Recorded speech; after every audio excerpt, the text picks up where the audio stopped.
A'udzu billahi samii'il 'aliim minasyaitonir rajiim. Bismillahirrahmanirrahim. Assalamualaikum warahmatullahi wabarakatuh.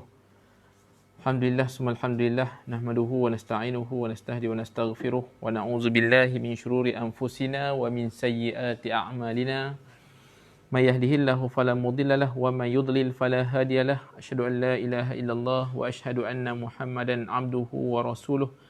Allahumma rabbi syrah lana sudurana wa yassir lana umurana, rabbi syrah li sadri wa yassir li amri wahlul 'uqdatam min lisani yafqahu qawli, amin amin, amma ba'd.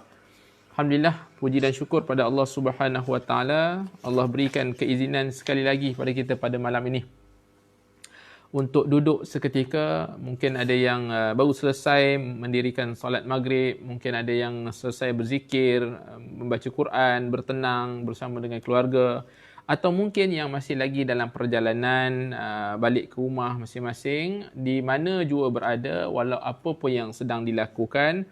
Mari sama-sama kita rafakkan kesyukuran kepada Allah Subhanahu wa taala dengan benar-benar menghayati segala pemberian-pemberian Allah Subhanahu wa taala ini. Kita nak terjemahkan kepada ke arah kebaikan. Tuan-tuan, sebut tentang soal syukur, ia bukan soal yang mudah. Kita semua sedang berusaha untuk menjadi hamba yang bersyukur kepada Allah Subhanahu wa taala. Sebab tu Allah rakamkan dalam Quran, wa ibadiyasyakur, wa ibadiyasyakur, sikit, wa qalilum min ibadiyasyakur, sedikit daripada hamba-Ku yang bersyukur, kata Allah Subhanahu wa taala. Jadi mudah-mudahan Allah Subhanahu wa taala berikan kesempatan kehidupan ini, kita nak jadi manusia yang benar-benar menggunakan panca indera, tubuh badan, tenaga, umur, idea dan semuanya ini untuk diabadikan, untuk beribadah kepada Allah Subhanahu wa taala. Apa khabar tuan-tuan dan puan-puan yang berada di mana jua itu? InsyaAllah kita masih lagi membahaskan, berbincang tentang kitab Jadid Hayatak kita ini, ataupun Perbaharuilah Hidupmu, karya Syekh Muhammad Al-Ghazali. Kita dah selesai saya kira 2 bab. Kita dah bahaskan 2 bab yang besar. Pada bab yang pertama dahulu, kalau tuan-tuan ingat, tentang perbaharuilah hidupmu. Kemudian dah 3 bab, subhanallah, dah 3 bab. Kemudian hiduplah untuk hari ini. Kemudian hadapi kesulitan dengan keteguhan dan kesedaran. Hari ini tajuk yang keempat. Bab yang keempat yang kita nak bahaskan. Subhanallah. Pejam celik dah masuk bab yang keempat dah, tuan-tuan. Kalau ikut bab yang keempat ni dah masuk muka surat yang ke-80 dah kita pelajari, ataupun kita sama-sama saling berkongsi nak tingkatkan motivasi keimanan kita supaya semakin rindu, semakin dekat, semakin gembira untuk melakukan amal ibadah. Tuan-tuan dan puan-puan dirahmati Allah yang baru saja bersama dengan kita, puan-puan semua, saya ucapkan, saya jawab Assalamualaikum warahmatullahi wabarakatuh. Moga puan-puan berada dalam, tuan-tuan dan puan-puan berada dalam keadaan yang cukup baik, sentiasa dilimpahi oleh rahmat Allah Subhanahu wa taala. Teruskan berkongsi dan share klinik Quba ini, mudah-mudahan tersebar kebaikan-kebaikan, dan asbab kita menyebarkan itu, mudah-mudahan Allah Subhanahu wa taala melimpahkan rahmah dan kepada keseluruhan kehidupan kita, insya-Allah. Baik, hari ini kita nak membahaskan tajuk yang seperti yang tertera pada video masing-masing, tuan-tuan, saya istilahkan tu, tentang rakus mengakibatkan kegelisahan. Tajuk yang keempat ni, setelah kita lihat bagaimana Syekh Muhammad Ghazali sebutkan kepada kita prinsip ataupun soal kita berhadapan dengan musibah, bagaimana situasi yang perlu kita siapkan untuk berhadapan dengan musibah. Saya yakin dan percaya, tuan-tuan, kehidupan kita ini akan kita lalui dengan, tidak akan sunyi dengan ujian demi ujian. Ini pun sekarang, tuan-tuan, kita dah masuk tahun 2021. Yang suatu ketika dahulu mungkin kita rasa sangat jauh dengan kita. Kita rasa nak masuk tahun 2020 pun dah rasa jauh, tuan-tuan. Kita dapat bayangkan mungkin suatu ketika dulu kita bayangkan 2020 dengan zaman yang serba canggih, serba hebat, kereta terbang, kita bayangkan. Sedangkan tahun 2020 kereta terparking cantik dalam garaj sebab COVID. Tapi anda kulihat, tuan-tuan, ini ada hikmah-hikmah yang Allah Subhanahu wa taala cuba nak mengajar kita. Kita syukur pada Allah, berpijak di bumi yang nyata. Sekarang ini dah masuk tahun 2021. Pastinya ada banyak lagi susunan-susunan yang perlu kita hadapi. Ada banyak lagi perkara-perkara yang perlu kita tempuhi. Selagi nyawa di kandung badan, perjuangan kehidupan nak mencari redha Allah ini tidak akan terhenti.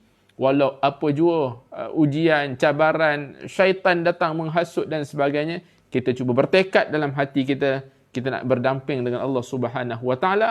Mudah-mudahan Allah redha dengan kehidupan kita. Tuan-tuan lihat tajuk hari ini. Rakus mengakibatkan kegelisahan. Apa maksud kat sini?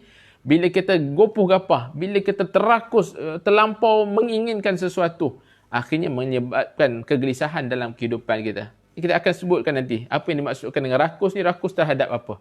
Mungkin tuan-tuan baca dalam hadis riwayat Muslim yang menyebut tentang tergopoh gapah itu daripada syaitan. Kecuali ada beberapa yang Nabi sebut, dalam membayar hutang, dalam bertaubat kepada Allah, dalam mengahwinkan anak perempuan. Ini dibenarkan untuk kita percepatkan. Maksudnya kita percepatkan membayar hutang, percepatkan bertaubat kepada Allah. Ini tuan-tuan boleh rujuk dalam hadis yang Nabi SAW sebut. Selain daripada itu, sifat-sifat gelojoh, sifat rakus, sifat tergesa-gesa ini adalah sifat-sifat yang tidak baik, yang perlu kita hindari. Sebab kita dah tengok pada tajuk yang lalu, bagaimana usaha kita untuk berhadapan dengan hari esok supaya kita dapat susun strategi yang baik. Baik, tuan-tuan.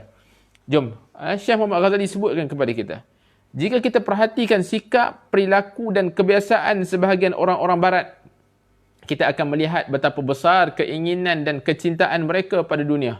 Betapa sengit persaingan yang berlangsung di antara mereka untuk mendapatkan harta dan menghimpun kekayaan. Setiap individu dan kelompok berlumba-lumba mengaut keuntungan di dunia sebanyak yang mampu. Kekuatan zahir dan batin di dunia, kekuatan zahir dan batin dipacu seperti mana mesin yang dipasang sepanjang waktu menuju satu pusaran air. Namun mereka tidak menyedari bahawa seandainya mesin pun perlu minyak pelincir dan masa istirahat agar boleh tetap bekerja dengan baik, apatah lagi manusia. Sengitnya persaingan meraih dunia dan merebut kekayaan telah membuat urat saraf mereka sangat tegang dan letih, semakin lama semakin lemah sehingga akhirnya lumpuh kerana terus dilanda kekhawatiran, kegelisahan dan kegundahan. Lihat, ini mukadimah yang Syekh Muhammad Ghazali nak sebutkan kepada kita.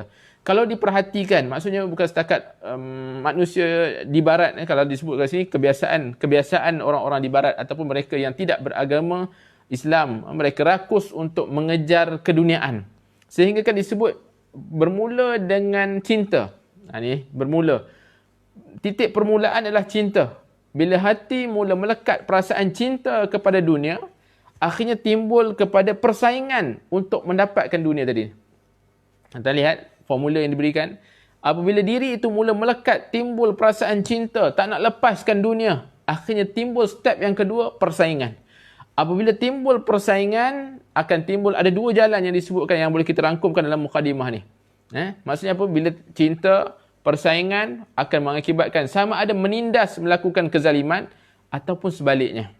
Tuan-tuan, bab-bab keduniaan boleh tak ada masalah, tuan-tuan. Kita nak harmonikan, kita nak raikan, kita nak hidupkan dunia ini, tidak ada masalah.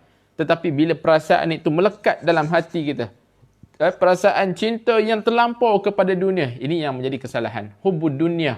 Perasaan cinta kepada dunia yang Nabi SAW sebut tentang satu penyakit pada umat akhir zaman. Penyakit yang cinta dunia dan takutkan ataupun bencikan kepada kematian. Tapi bagi manusia yang tidak beriman, kata Syekh Muhammad Ghazali kepada kita, bermula mereka ini dengan kecintaan mereka kepada dunia yang luar biasa, menghasilkan kepada mereka ni persaingan demi persaingan. Mereka bersaing untuk mendapatkan dunia. Dan dalam persaingan itulah akan timbulnya corak-corak sama ada kezaliman, penindasan, pengkhianatan, ataupun kalau kita manusia yang beriman akan sebaliknya. Kita mungkin ada perasaan nak harmonikan dunia, nak suburkan dunia, nak mengimarahkan dunia. Ada juga persaingan, tetapi persaingan kita itu tidak mengambil unsur-unsur yang sebaliknya tadi ni. Tidak mengambil unsur-unsur pengkhianatan. Tidak mengambil unsur-unsur kezaliman. Sebab kita tahu, cinta dunia kita tidak akan dibawa ke mana. Melainkan kalau kita nak hanya nak menghidupkan, mengimarahkan bumi Allah ini, akhirnya persaingan itu tadi timbul dalam erti kata, kita nak mengimarahkan bumi dengan ketaatan. Yang akhirnya, semuanya akan berpusing kembali untuk dijawab di hadapan Allah Subhanahu Wa Taala suatu hari nanti. Sebab itu kata Syekh Muhammad Ghazali, bila perasaan ini timbul, persaingan ini timbul, mereka akan melakukan apa jua perbuatan. Mereka akan menindas, mereka akan melakukan pengkhianatan, mereka akan rakus. Ini disebutkan rakus ni. Mereka akan melakukan apa jua perbuatan yang diberikan perumpamaan kalau mesin pun ada waktu-waktunya, kalau mesin pun ada minyaknya, apatah lagi manusia yang memerlukan untuk duduk seketika, untuk diresetkan, untuk disusun strategi-strategi. Tapi bila ini tidak berlaku, akhirnya semakin lama semakin lemah, akhirnya lumpuh kerana terus dilanda kekhawatiran, kegelisahan dan kegundahan. Bila berlaku persaingan sebegini, akhirnya timbul kekhawatiran, takut tak dapat, gelisah, takut tak dapat nak menguasai, takut ni perasaan-perasaan sebegini. Disebabkan oleh apa perasaan-perasaan ini? Minyak gelincir itu tidak dimasukkan. Kalau kita nak relate kan, kenapa ada perasaan-perasaan sebegini? Tahap keimanan ataupun minyak keimanan kita tidak disalutkan. Dalam mesin kita itu tidak disalutkan dengan keimanan. Kita dah baca dah bab-bab yang lalu. Urusan-urusan pada masa hadapan tidak ada masalah untuk kita susun strategi. Tapi jangan tenggelam dalam kegelisahan yang menyebabkan urusan-urusan ibadah kita terganggu. Ini yang disebutkan. Kemudian diberikan satu tajuk kecil. Fenomena materialism. Fenomena cintakan harta ini. Ini disebutkan. Dale Carnegie pernah menggambarkan, seorang pakar motivasi pernah menggambarkan dengan baik fenomena kegilaan materialism dan segala pengaruh buruknya bagi fizikal dan jiwa manusia. Beliau menulis, ada satu artikel, aku tinggal di New York selama 73 tahun. Selama itu tidak seorang pun datang mengetuk pintu rumahku dan memperingatkanku tentang penyakit anxiety, penyakit kegelisahan ni, yang pernah menyebabkan kerugian puluhan ribu kali ganda daripada penyakit cacar pada tahun 1937. Ia benar, tidak ada seorang pun mengetuk pintu rumahku untuk memperingatkanku bahawa satu daripada 10 orang Amerika berpotensi diserang kelumpuhan yang sebahagian besarnya disebabkan oleh kegelisahan. Bila manusia terlampau rakus mengejar seolah-olah dunia tadi ni, seolah-olah nak menindas manusia, nak melakukan persaingan demi persaingan, bila tidak disalutkan dengan keimanan tadi, akhirnya mudah timbul kegelisahan, timbul kegundahan, kekhawatiran. Tuan-tuan, jangan kita letakkan bahawa orang yang diuji dengan anxiety ni, orang yang diuji dengan penyakit-penyakit sebegini, semua ni mereka kurang beriman. Bukan. Kita tidak maksudkan sebegitu. Kita tidak maksudkan adakah orang yang diserang dengan kemurungan, orang yang serang dengan anxiety ni, adakah orang ni, mereka ni kurang iman? Mereka tidak juga. Tidak juga. Tidak semua begitu. Tetapi bagaimana disebutkan kepada kita, manusia-manusia yang terlampau rakus untuk mengejar bab-bab keduniaan ini mudah terkena penyakit-penyakit yang disebutkan tadi ini. Hasil kajian dalam kalangan ahli perubatan menyebutkan bahawa satu daripada 20 orang Amerika menghabiskan separuh hidupnya di hospital penyakit saraf. Subhanallah. Fakta menyebutkan satu daripada 6 pemuda Amerika yang pernah memohon untuk menjadi tentera pada Perang Dunia Kedua ditolak kerana menderita cacat fizikal atau gangguan saraf. Carnegie menambah Dr. Harold Habin, salah seorang doktor ternama dari Mayo Clinic, telah menyampaikan sebuah kata kerja pada Perhimpunan Tahunan Pertubuhan Ahli Perubatan Industri dan Pakar Bedah Amerika. Harold melakukan kajian terhadap 176 eksekutif muda Amerika yang berusia sekitar 44 tahun. Hasilnya lebih 1/3 daripada mereka menderita salah satu daripada 3 penyakit yang diakibatkan oleh jaringan saraf yang terlalu tegang. Ketiga-tiga tersebut adalah penyakit jantung, gastrik kronik dan tekanan darah tinggi. Tuan-tuan, dah macam kuliah perubatan pula. Tapi nak sebut tentang kerakusan tadi ni. Bagaimana manusia di barat itu terlampau rakus mengejar kebendaan. Terlampau rakus mengejar sesuatu yang akhirnya menyebabkan mereka juga tidak berehat. Mereka juga tidak mampu menguruskan diri mereka dengan baik. Banyak penyakit-penyakit yang terkena kepada mereka. Inikah harga kebebasan? Syekh Ahmad Ghazali sebutkan. Adakah ini yang kita mahukan dalam dunia ini sebenarnya? Kita berpenat-penat di dunia ini mengejar sesuatu yang belum pasti milik kita. Akhirnya kita terbeban. Akhirnya kita sendiri menderita. Akhirnya kita sendiri yang terseksa. Adakah ini harga kebebasan? Adakah kejayaan material sebanding dengan gastrik kronik dan serangan jantung? Subhanallah. Seolah-olah apa yang kita kejar ni berbaloi ke dengan penyakit-penyakit yang kita dapat ni? Apa gunanya seseorang berjaya menggenggam dunia dan seisinya sementara kesihatan tidak lagi dirasakan? Tak ada gunanya, tuan-tuan. Tak ada gunanya kita dapat menggenggam dunia, ataupun tak ada gunanya kalau kita memperolehi banyak material, banyak harta benda, tapi kesihatan tidak kita miliki. Subhanallah. Ini menjadi satu muhasabah untuk kita. Tidak ada gunanya kalau kita mempunyai satu rumah yang besar. Tak ada gunanya kalau kita mempunyai wang yang banyak di dalam simpanan kita. Tapi kalau kita hanya terbaring sahaja, tidak mampu melakukan apa-apa. Tuan-tuan perlu diingat, Islam tidak pernah menolak untuk kita mencari keduniaan. Islam tidak pernah menolak kita untuk menjadi manusia yang kaya. Silakan. Silakan. Tapi jangan sampai perkara tersebut menyebabkan kita mengabaikan urusan ukhrawi kita. Mengakibatkan kita melupakan, mengabaikan urusan akhirat kita. Jadi cuma nak ditekankan kepada kita ini, tidak ada gunanya kalau harta kita banyak. Kita terlampau rakus melakukan hal-hal kebendaan. Kita terlampau rakus mengejar kebendaan sehingga kan menjejaskan kesihatan badan kita. Tidak lagi mampu untuk kita mengabdikan diri pada Allah Subhanahu wa taala. Apa gunanya? Seandainya dunia dan seisinya berjaya digenggam, dia hanya mampu tidur di atas satu tilam dan hanya makan paling banyak 3 kali sehari. Innalillah. Tuan-tuan. Seandainya dunia milik kita sekalipun, tapi kalaulah tidak diberikan kesihatan yang baik, akhirnya satu tilam saja.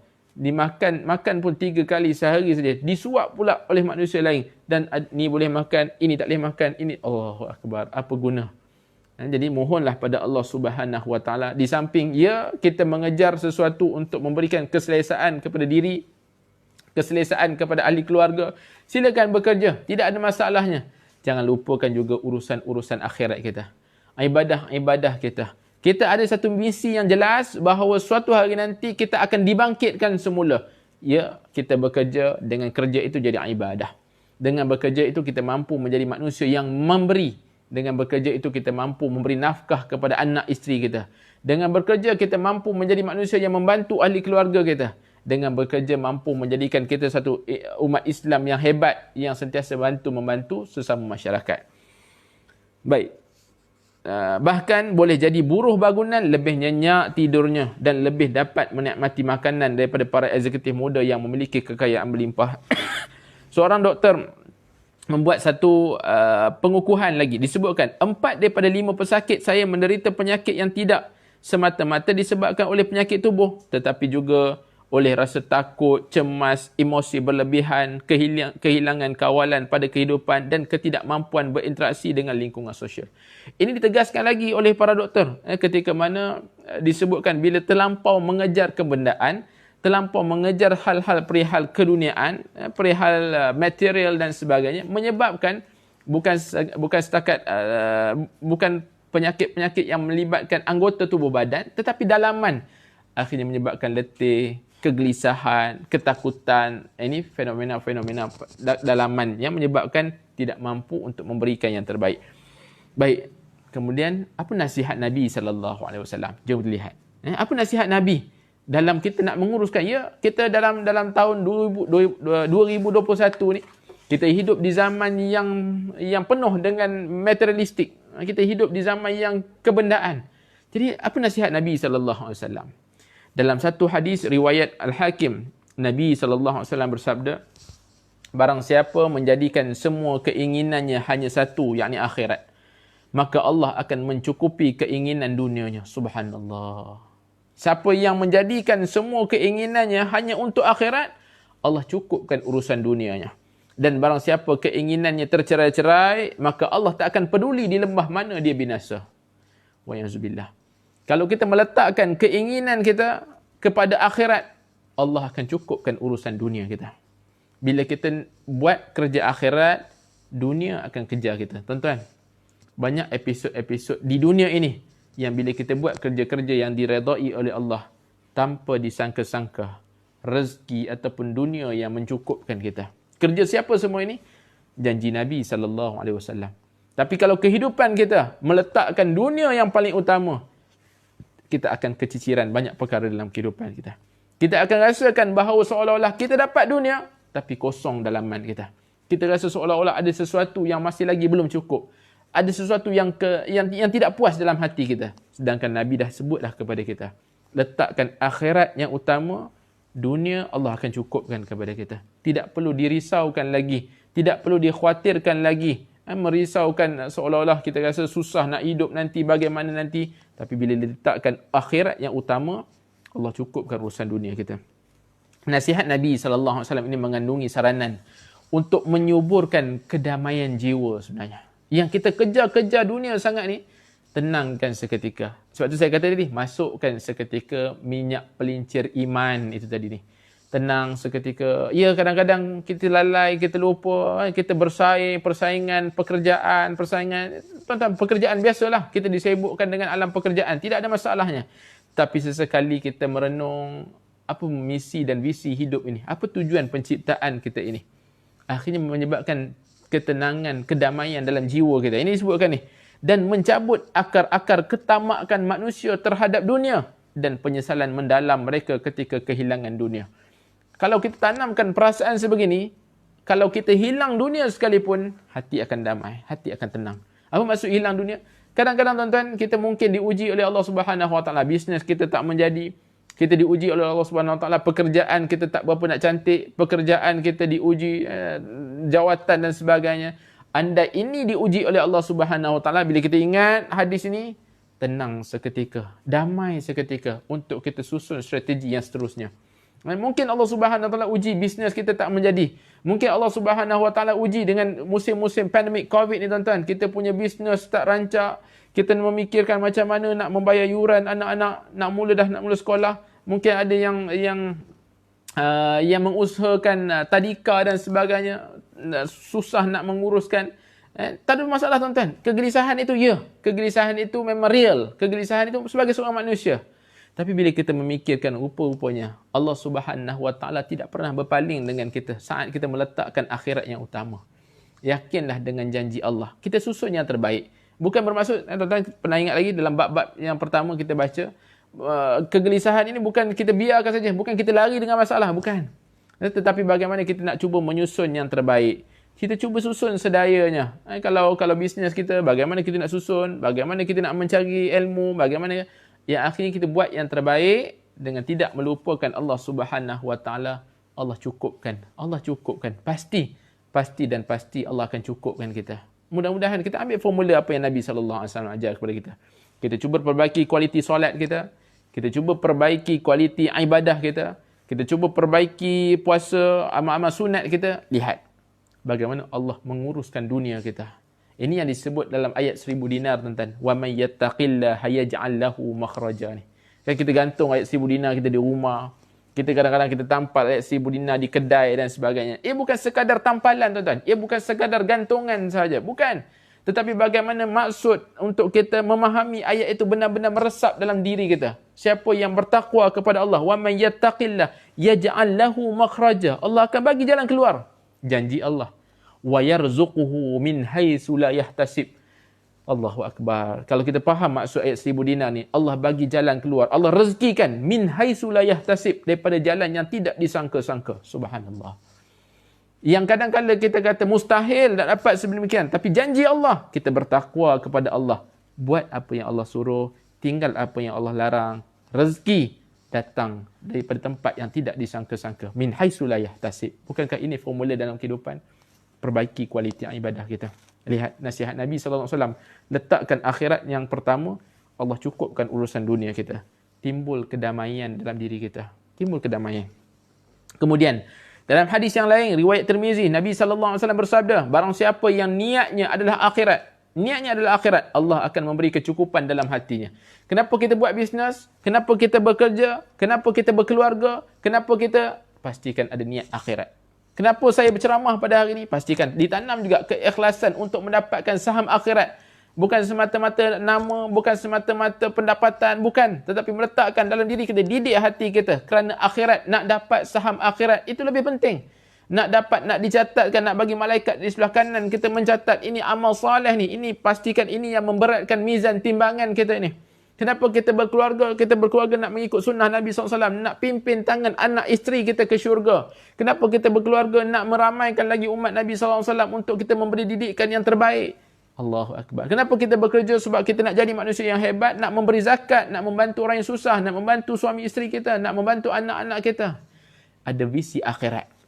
Barang siapa yang niatnya akhirat, Allah berikan kecukupan dalam hatinya. menyatukan urusannya dan memberinya dunia meski hatinya tidak menginginkan. Subhanallah. Walaupun hati kita tak suka pada dunia pun. Sebab tu disebutkan oleh para ulama, dunia biar diurus di tangan, jangan sampai melekat dalam hati. Dunia uruskan di tangan, jangan sampai melekat dalam hati. Maksudnya apa? Carilah dunia, tak ada masalah pun. Nak dapat pangkat yang tinggi, jangan sampai melekat dalam hati. Apa maksud melekat dalam hati? Bila pangkat dah tinggi, akhirnya lupa Allah. Bila bisnes dah hebat, akhirnya mula janggal, mula meninggalkan Quran, mula meninggalkan solat, mula lewat, mula berlengahkan. Jangan sampai sebegitu. Tapi uruskan dunia, biar di tangan, akhirnya hati kita masih lagi melekat dengan Allah Subhanahu Wa Taala. Pokok pangkalnya apa, tuan-tuan? Syukur pada Allah Subhanahu Wa Taala.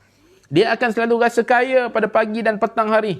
Tapi barang siapa yang niatnya adalah dunia, Allah menjadikan kefakiran di kelopak matanya, mencerai-beraikan urusannya dan tidak memberinya dunia kecuali yang telah ditentukan untuknya. Allah, tuan-tuan. Kita baca hadis-hadis sebegini sebenarnya. Ini dekat dengan kita. Ini dekat dengan kita. Sebab kita sedang berada di dunia. Nabi pesan kepada kita. Ini nasihat Nabi. Seolah-olah Nabi berada di samping kita. Nabi berikan nasihat. Kenapa buat macam ni? Ini dunia. Ini dunia. Dunia ni kan bersifat sementara. Kalau kamu letakkan akhirat yang utama, Allah cukupkan urusan dunia kamu. Allah uruskan hati kita yang gelisah, yang khawatir, yang kegundahan. Allah berikan dunia walaupun kita tak inginkan. Tapi andai hati kita ataupun andai urusan kita, niat kita diletakkan dunia semata-mata, maka Allah akan menjadikan kefakiran pada kelopak matanya. Walaupun harta banyak, tapi masih lagi tamakkan sesuatu. Walaupun harta banyak, duit berkepuk-kepuk, masih lagi timbul rasa tak senang. Timbul kegelisahan, timbul kekhawatiran, timbul tidak tenang. Tuan-tuan, tenang ini daripada Allah. Maka tidak hairanlah kadang-kadang kita melihat manusia yang kaya pada hartanya, kehidupannya seolah-olah gelisah sepanjang masa. Berbanding manusia yang kadang-kadang hidupnya sederhana sahaja, hidupnya biasa sahaja, tapi keluarganya sangat harmoni. Tersenyum, kegembiraan. Pagi-pagi tersenyum, dapat breakfast dengan keluarga. Walaupun hidupnya serba sederhana. Berbanding manusia yang sebaliknya. Tapi jangan kita pandang serong. Ada juga manusia yang diberikan kekayaan oleh Allah. Diberikan juga kecukupan. Kita nak jadi manusia sebegini. Sa'idun fid dunya, sa'idun fil akhirah. Bahagia dunia, bahagia akhirat. Bila Allah berikan kepada kita kekayaan, Alhamdulillah. Harmonikan kekayaan yang Allah Ta'ala berikan ini. Maka buat perkara yang sepatutnya disuruh oleh Allah Subhanahu Wa Taala. Dalam hadis yang lain, Nabi SAW bersabda dalam hadis riwayat Al-Baihaqi, kosongkan niat kalian daripada cita-cita dunia seboleh mungkin. Sebab barang siapa yang cita-cita terbesarnya adalah dunia, maka Allah akan melenyapkan hartanya dan menjadikan kefakiran di kelopak matanya. Dan barang siapa yang cita-cita terbesarnya adalah akhirat, maka Allah akan menyatukan urusannya dan memberi kecukupan di hatinya. Allahu Akbar. Kita baca ayat-ayat sebegini, kadang-kadang ini muhasabah untuk kita. Mungkin di akhir di awal-awal tahun ini boleh diletakkan sebagai azam kita.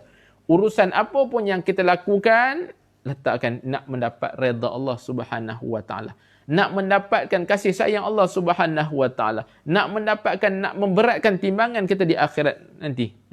Tidaklah seorang hamba menghadap Allah dengan hatinya, melainkan Allah akan menjadikan hati orang mukmin mendatanginya dengan cinta dan kasih, dan Allah paling cepat menghampirinya dengan segala kebaikan. Tuan-tuan, tak ada apa lagi yang lebih bernilai melainkan kita disayangi oleh Allah. Tidak ada apa lagi perkara yang bernilai saat kita berada di mahsyar nanti. Kita akan diseru dengan nama yang disukai. Allahu Akbar. Bila penduduk-penduduk di bumi membenci kita, tapi andai Allah cinta dan kasih kepada kita, pasti tidak ada yang menghalangnya. Cuba kita bayangkan, tuan-tuan, situasi kita berada di padang mahsyar nanti.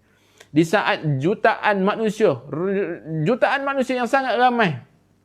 Bagaimana perasaan kita ketika itu? Kita nak mendapat syafaat Nabi SAW. Tapi bagaimana dalam jutaan manusia itu kita nak Nabi kenal kita? Kita nak Allah pandang kita dengan rahmatnya. Bagaimana? Dunia adalah tempat bermencaknya. Dunia adalah tempat untuk kita mengejar kebaikan agar Allah Subhanahu Wa Taala panggil dengan nama yang sebaik-baiknya. Nabi SAW kenal kita dengan amal-amal soleh yang kita lakukan. Masih banyak lagi hadis seumpama yang membicarakan hikmah serta nasihat yang sangat mulia, kerana semua mendorong pada kemaslahatan manusia. Nabi SAW menganjurkan umatnya untuk menjauhi dan menghilangkan sifat tamak dunia, rakus dunia, serta meluruskan niat dalam mencari dunia. Tuan-tuan, meluruskan niat dalam mencari dunia. Tak salah mencari dunia. Bukannya kita dengar malam ni tentang perasaan-perasaan segini, esok tu kita jual semua barang kita. Bukan. Bagaimana nak meluruskan niat untuk keduniaan ini? Bekerjalah, berpencaklah, buatlah apa yang suka. Ingat, luruskan niat mencari redha Allah Subhanahu Wa Taala. Sebab dunia bukan untuk dihindari, bukan untuk ditinggalkan. Tetapi bagaimana dunia itu tempat untuk kita melakukan, mencoret sesuatu nak mendapatkan hasil di akhirat kelak. Setiap manusia harus mencari bahagian di dunianya, namun tidak semestinya dunia dijadikan tujuan sehingga menzalimi dan merebut hak-hak orang lain. Kita rezeki Allah Ta'ala berikan, maka kita berusaha, tapi jangan sampai menzalimi, jangan sampai mengkhianati, jangan sampai merebut-rebut hak orang lain. Ya, akhirnya seolah-olah kita dapat, seolah-olah bila kita ambil hak orang lain, kita kata inilah rezeki. Sedangkan itu bukanlah rezeki yang diredai oleh Allah Subhanahu Wa Taala. Dan kita yakin, walau dunia kita nampak hebat, walau dunia kita terlepas, akhirat kita tidak akan terlepas kerana kezaliman yang kita lakukan. Walaupun kita ada pangkat, kita ada jawatan, kita ada nama dan sebagainya, kita menindas. Ingat, dunia sangat-sangat tidak adil, tapi akhirat kita akan diadili seadil-adilnya.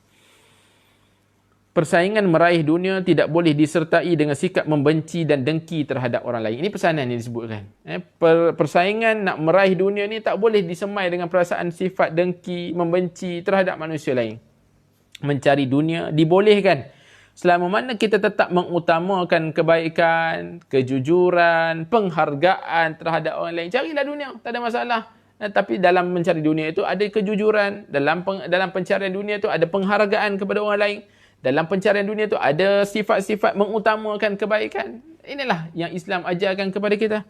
Jika kita mengabaikan sifat kejujuran, penghargaan, kita tidak ubah ibarat haiwan buas yang saling memburu antara satu sama lain. Jadi apa beza kita dengan haiwan? Kalau sifat kita ni mengkhianati, menzalimi, menindas manusia lain, apa beza kita? Hidupan kita dengan haiwan buruan yang sama-sama mencari habuan dunia. Dia menzalimi, dia menindas, dia melakukan apa jua nak mendapatkan serangannya, nak mendapatkan habuan makannya. Apa beza dengan manusia? Seandainya kita tidak berhidup di dunia ini berlandaskan agama yang Allah Subhanahu Wa Taala ajarkan.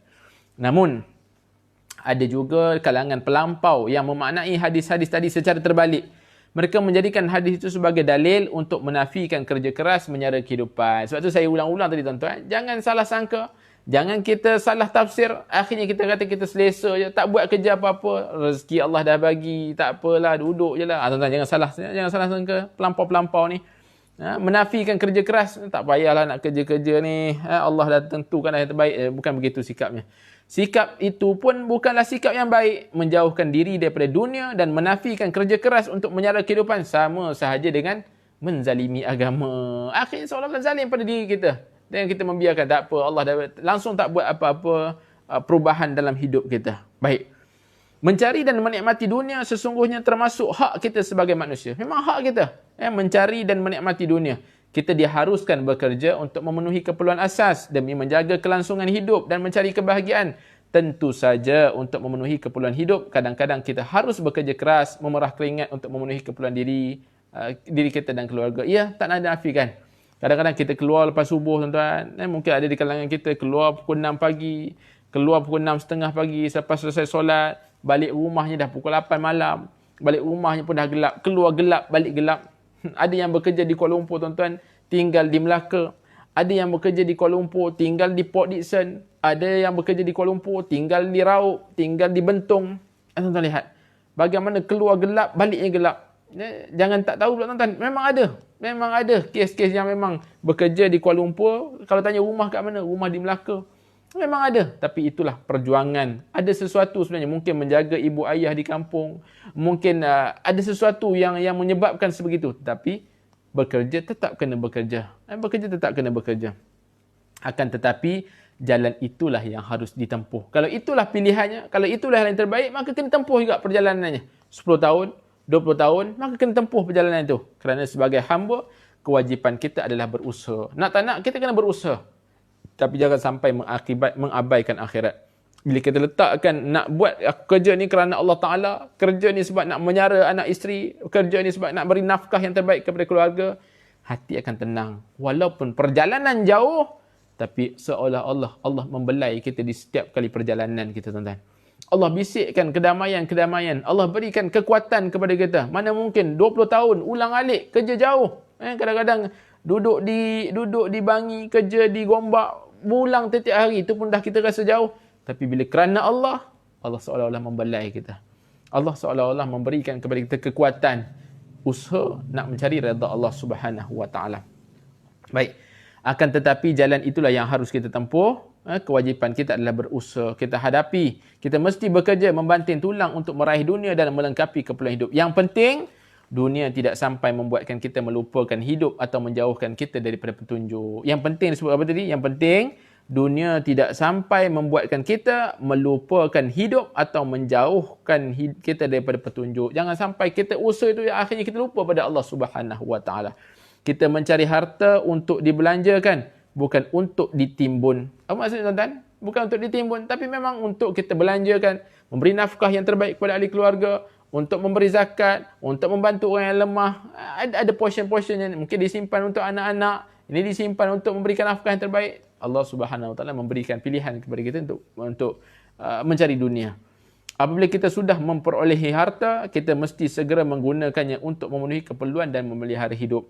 Sungguh bodoh jika kita memandang harta sebagai tujuan utama, lalu bekerja keras, mengumpul sehingga kita tidak mempedulikan kesejahteraan tubuh. Ini seolah ni Syekh Muhammad Ghazali sebut. Sungguh bodoh kalau kita kerja sampai sakit-sakit badan sehingga kita tak mempedulikan kesihatan kita. Tak mempedulikan tubuh badan kita. Bila sakit, masih lagi bekerja, seolah-olah menzalimi diri kita pula. Sungguh bodoh jika kerja untuk mendapatkan dunia membuatkan kita lupa akhirat negeri abadi. Dua kebodohan disebut kat sini. Yang pertama, kerja sehingga mengabaikan kesihatan diri. Akhirnya ini bukan sifat pekerja yang baik. Bekerja sehingga menyebabkan badan jadi mudarat, nak beribadah pun susah. Yang kedua, bekerja sehingga lupa pada Allah Subhanahu wa taala. Ini disebut sungguh bodoh manusia-manusia yang sebegini. Jelas, tuan-tuan? Dah tinggal beberapa minit saja lagi ni. Saya kira kita berhenti di situ dahulu supaya kita tak nak masuk tajuk yang seterusnya, agak panjang sedikit. Saya kira saya rangkumkan sebagai kesimpulan pada malam ini apa yang kita baca tentang rakus mengakibatkan kegelisahan. Rakus apa yang maksudkan? Rakus mengejar keduniaan. Meletakkan dunia sebagai matlamat, meletakkan dunia dan harta sebagai tujuan, akhirnya memudaratkan diri. Jadi apa kesimpulan yang disebutkan kepada kita dalam fenomena materialism, fenomena kebendaan ini? Maka carilah harta, carilah dunia, kuasailah dunia, tetapi dengan jalan-jalan yang diredai oleh Allah Subhanahu wa taala. Hebat bagi seorang muslim yang menguasai dunia dan tidak melupakan urusan akhiratnya. Kuasailah dunia, jangan sampai melupakan ukhrawi. Kuasailah dunia, jangan sampai memudaratkan badan, yang akhirnya menjadi manusia yang hebat. Jangan lupa juga pesan Nabi SAW, letakkan akhirat yang utama, urusan dunia Allah akan uruskan kita. Bila kita letakkan akhirat yang utama, Allah memberikan kecukupan kepada kita dalam urusan-urusan dunia. Yang juga disebut dalam Quran, wa yarzuquhu min haitsu la yahtasib. Allah akan memberikan rezeki kepada kita pada jalan-jalan yang tidak disangka-sangka. Insya-Allah, tuan-tuan, minggu hadapan kita akan masuk tentang merasa cukup terhadap dunia. Kita akan lihat apa yang Syekh Muhammad Ghazali sebutkan tentang perasaan rasa cukup dengan dunia yang telah Allah Subhanahu wa taala berikan kepada kita. Sekadar itu dahulu pada malam ini. Mudah-mudahan Allah Subhanahu wa taala memberikan kekuatan kepada kita untuk menambahkan amal soleh. Mudah-mudahan Allah Subhanahu wa taala memberikan lagi kekuatan untuk kita menyebar-nyebarkan kebaikan dan menambah-nambahkan lagi amal soleh, dan insya-Allah mudah-mudahan kita dapat beramal dengan apa yang kita perkatakan ini. Aqulu qauli hadza, mohon maaf atas kekhilafan bicara. Terima kasih atas perhatian semua. Aqulu qauli hadza wa astaghfirullahal azim li wa lakum. Wassalamualaikum warahmatullahi wabarakatuh. Selamat berehat.